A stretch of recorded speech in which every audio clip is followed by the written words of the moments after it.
Passar a palavra ao pastor Raimundo, né? Acho que a maioria aqui conhece, foi pastor da Igreja Unida, né? A nossa igreja mãe, e está novamente com um projeto missionário que ele vai expor para nós aqui. Então, a palavra está com o irmão.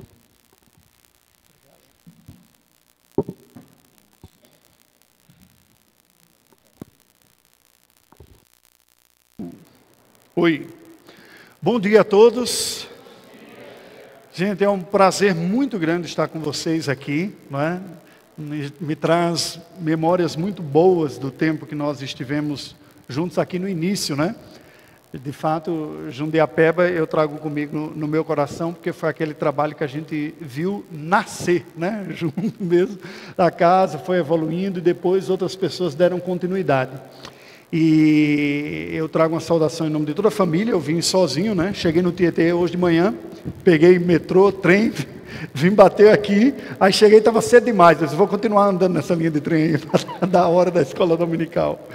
Eu gostaria de aproveitar esta ocasião e convidar você a abrir a palavra do Senhor na carta de Paulo a Tito, porque de alguma maneira eu penso que serve de uma boa base para a nossa reflexão inicial, base bíblica, para nós apresentarmos o projeto, porque diferente de outras igrejas que nós visitamos, deixa eu ambientar um pouco vocês aqui para entender. Até o dia 31 de dezembro, eu estou na condição de pastor auxiliar na primeira igreja presbiteriana de Belo Horizonte. Nós voltamos depois de um período fora, por alguns motivos, entre elas algumas dificuldades de visto, de questões de saúde. Aí, juntamente com a minha esposa, nós tomamos a decisão de recuar um pouco, cuidar um pouco de nós, resolver estas questões e, ao mesmo tempo, apoiar a igreja que era aquela nossa principal parceira, a igreja de Belo Horizonte, que eu tinha pastoreado anteriormente, que estava passando por um momento de transição pastoral, e pediu o nosso retorno para ajudar nesse ponto. Hoje nós estamos em paz, a igreja está pacificada, a transição ocorreu, o novo pastor foi eleito, né? Então nós entendemos que a nossa contribuição pastoral também lá foi dada, e voltamos ao projeto inicial de missões, né? Com aquelas diferenças, né? Como está para ver aqui, né? Gente que cresce, né? Não são mais criancinhas, vocês vão ver no final uma foto nossa. Bem, Tito capítulo 1, versículos de 1 a 5. Vamos ler de forma alternada também esta porção. Eu lerei os ímpares, vocês lerão os pares, e o 5º versículo nós leremos juntos. Paulo, servo de Deus e apóstolo de Jesus Cristo, para promover a fé que é dos eleitos de Deus e o pleno conhecimento da verdade segundo a piedade.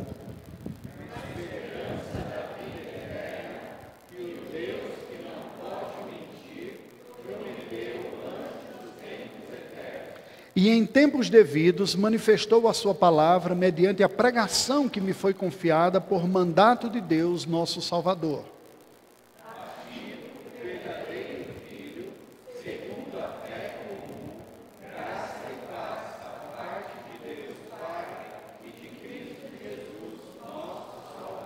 Juntos, por esta causa te deixei em Creta, para que pusesses em ordem as coisas restantes, bem como em cada cidade constituísses presbíteros, conforme te prescrevi. Eu gosto desse texto bíblico. Ele, na verdade, acaba se baseando, ou servindo de base para o meu lema como missionário que tenho.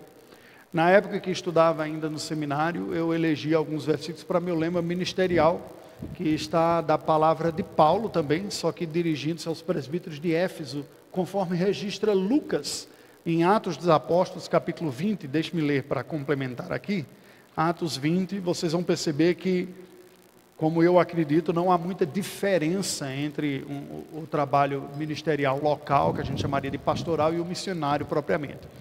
E eu vou explicar, espero. Atos 20, versículo de número 24, e versículo de número 27, diz assim: porém nada considero a vida preciosa para mim mesmo, contanto que complete a minha carreira e o ministério que recebi do Senhor Jesus para testemunhar o evangelho da graça de Deus. E o 27, porque jamais deixei de vos anunciar todo o desígnio de Deus. Isso tem pautado a minha vida pastoral. A consciência de que Deus nos chama algumas pessoas, e eu me entendo entre esses chamados, para dar testemunha, completar essa carreira de dar o testemunho do Evangelho da graça de Deus. Nós anunciamos o Evangelho e, como ele completa no versículo 27, jamais deixei de nos anunciar todo o desígnio de Deus. Este é um ministério bíblico equilibrado. Nós anunciamos toda a vontade de Deus pautada pelo tom do Evangelho, o Evangelho da reconciliação. Porém, este chamado ministerial, que é amplo, nós podemos dizer, ele cabe para qualquer lugar, qualquer circunstância, não é? Desde o ministério pessoal, na conversa, no aconselhamento, até o ministério público do ensino, da pregação, onde a igreja já está estabelecida e onde ela vai começar também. Nós sempre vamos anunciar o Evangelho do nosso Senhor Jesus Cristo, mas com a visão de levar a pessoa a ter o conhecimento e vivenciar toda a vontade de Deus para a sua vida. É sempre um olhar duplo nesse sentido, não é? Uma coisa não elimina a outra. O Evangelho não é apenas a mensagem que converte as pessoas, mas é a mensagem que mantém as pessoas na verdadeira piedade, porque não há piedade fora da boa nova do que Deus faz em Jesus Cristo. Contudo, a verdadeira piedade consiste em nós conhecermos toda a vontade de Deus para a nossa vida e experimentarmos. O que torna fascinante o trabalho pastoral, porque nunca termina, né? Até você terminar a vida, você está aprendendo e ensinando. E a vida cristã também. Até terminarmos a vida, nós estamos ainda precisando lançar luz divina sobre áreas do nosso coração que ainda precisa de renovação e de restauração. Esse processo é contínuo. Contudo, um pouco mais adiante, o texto de Tito, vamos voltar para o texto de Tito aqui, traz algumas informações que são um pouco mais específicas, pensando no trabalho missionário. Nesse caso aqui, sim, também transcultural, mas não exclusivamente transcultural. Me permita dizer que, em certo sentido, o trabalho de Jundiapeba foi um trabalho missionário em algum momento. Havia algumas pessoas que eram cristãs aqui que falaram, é longe, a gente vai para Suzano, seria tão bom se tivesse uma igreja por aqui. E nós começamos aquele trabalho, visitando as famílias, juntando, o pessoal topou o desafio, começou o estudo bíblico durante a semana, durante certo tempo, se consolida o grupo, eles agora a gente vai começar no domingo à tarde, e a coisa foi se ampliando. Hoje tem uma igreja organizada, né? Bem cuidado pelo reverendo Daniel, conheço bem, né? Sei muito bem das competências, e é muito bom nós vermos isso, não é? Aqueles que estavam presentes desde o início têm essa memória longa, né? É muito bom a gente ver a obra de Deus começando e se desenvolvendo.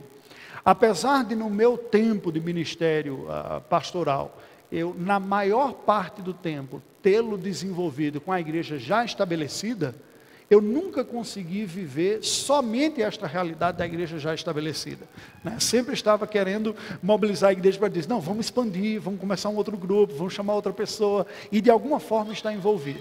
Deus me deu o privilégio aqui com Jundiapeba no início do nascimento, depois coordenando também o trabalho que foi a organização da quarta igreja, foi sobre o período que a gente estava aqui, depois lançando os fundamentos e preparando a quinta igreja, que foi organizada um pouco depois, não é? Então é muito bom você ver isso. Bem, é uma realidade missionária porque é uma realidade de expansão, de levar o Evangelho para aqueles lugares em que não há ainda uma comunidade estabelecida capaz de fazê-lo. Não é mais o caso hoje aqui, vocês dão conta do recado, não é?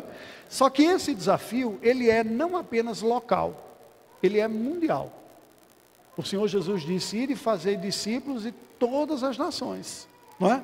O que significa dizer que a igreja cristã madura, ela está atenta às necessidades locais onde ela está, e vocês sabem muito bem quais são aqui, não é? Pessoas a serem alcançadas, gente a ser discipulado, evangelismo local para que o trabalho também progrida, por aí segue. Mas também até os confins da terra.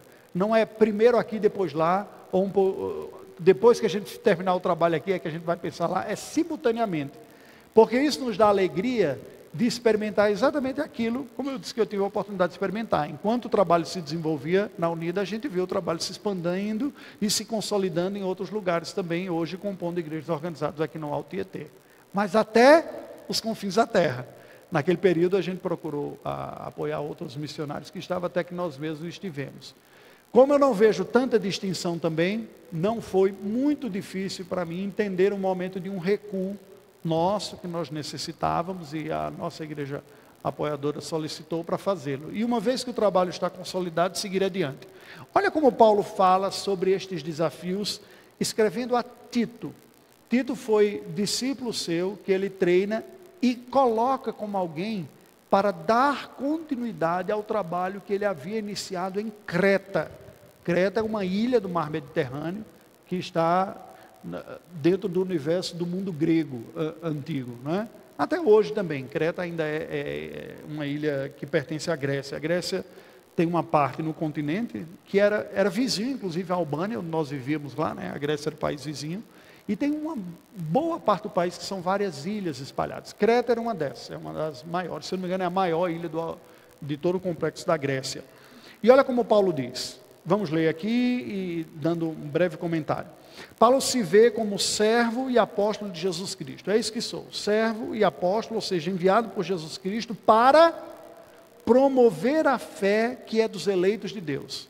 Havia uma convicção da parte de Paulo de que Deus tem eleitos que abraçarão a fé, que crerão.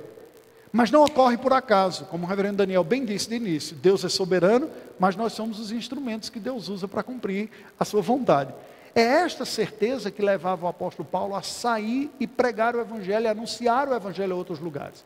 A convicção de que com a morte e ressurreição de Jesus Cristo, o reino de Deus não está agora majoritariamente limitado à nação de Israel, mas é uma realidade em expansão pelo mundo todo.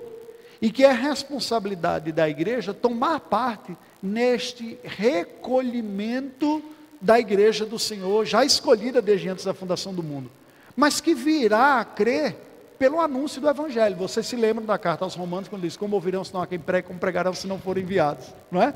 Então ele diz: olha, eu sou servo de Deus, apóstolo de Jesus Cristo, com um propósito: a promoção da fé que é dos eleitos de Deus. Em outras palavras, Deus separa pessoas do meio da igreja para se dedicarem para que a fé que Deus já designou e determinou aos seus eleitos surja e se desenvolva.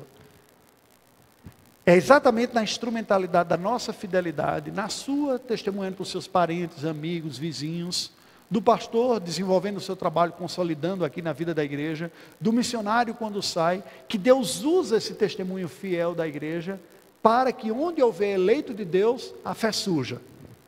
E uma vez que a fé surja, ela se desenvolva. Porque não basta surgir e você largar a mão, né? É como a criança a família que diz: que coisa boa, nasceu o nosso filho que a gente aguardava por tanto tempo. Agora que já nasceu, acabou nossa responsabilidade com ele, e larga o bebê para lá. Dá certo isso? Não vai dar. Vai morrer de fome, de doença, vai ter fralda. E quem tem filho pequeno, ou já teve, sabe daquela fasezinha, né? Bem desgastante. Trocar a fralda, acordar de madrugada, dar comida, não é? Veja, é necessário nascimento, evangelização, e é necessário discipulado para maturidade. Olha como Paulo continua e explica aqui. Ele diz: a promoção da fé que é dos eleitos de Deus e o pleno conhecimento da verdade segundo a piedade. Não é só aquele conhecimento básico da evangelização: aceitou Jesus, está feito o trabalho missionário. Não. Tem todo um trabalho ainda para que essa igreja se consolide, amadureça, esteja forte, devidamente estabelecida. Aí nos versículos seguintes ele vai explicar um pouco melhor essa fé cristã. Ele diz: na esperança da vida eterna que o Deus que não pode mentir, prometeu antes dos tempos eternos, e em tempos devidos manifestou a sua palavra mediante a pregação que me foi confiada por mandato de Deus nosso Salvador. De novo, é o mesmo ponto. Ele diz: Deus já separou essa fé desde tempos eternos, mas no tempo devido, no tempo apropriado, a fé brota no coração daqueles que Deus preparou. Não foi assim na sua vida? Você pode ter tido contato com o Evangelho várias vezes antes, especialmente para aqueles que vêm de fora da aliança, que vêm da ignorância, de outra religião. Ouviu uma vez, ouviu duas, mas houve um momento que a fé fez todo sentido para você, né?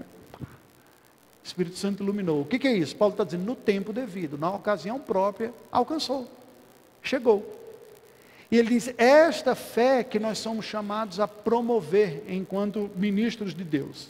Versículo 4, ele diz, a Tito, verdadeiro filho, segundo a fé comum, graça e paz, da parte de Deus, Pai e de Cristo Jesus, nosso Salvador. Então ele identifica o seu destinatário, que é Tito, não é? Quem ele gerou na fé, por isso ele chama verdadeiro filho, filho na fé, que ele viu nascer, que coisa bonita, né? Viu se desenvolver, e agora coloca como aquele que vai dar continuidade ao trabalho que ele começou. Olha o que diz o versículo 5. Por esta causa te deixei em Creta, para que pusesses em ordem as coisas restantes, bem como em cada cidade constituísses presbíteros conforme te prescrevi. O que é que Paulo está dizendo? Eu comecei o trabalho em Creta, as pessoas ouviram, destes que ouviram, alguns converteram, nasce uma pequena comunidade cristã, mas o trabalho vai ser continuado por você, porque eu estou fazendo uma outra coisa.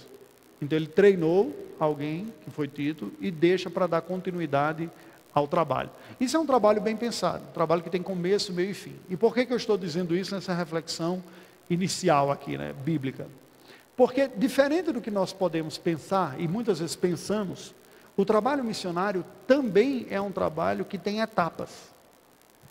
E cada etapa requer um tipo de atuação mais específico. É muito comum nós identificarmos o trabalho missionário como sendo um trabalho exclusivamente de evangelização pioneira.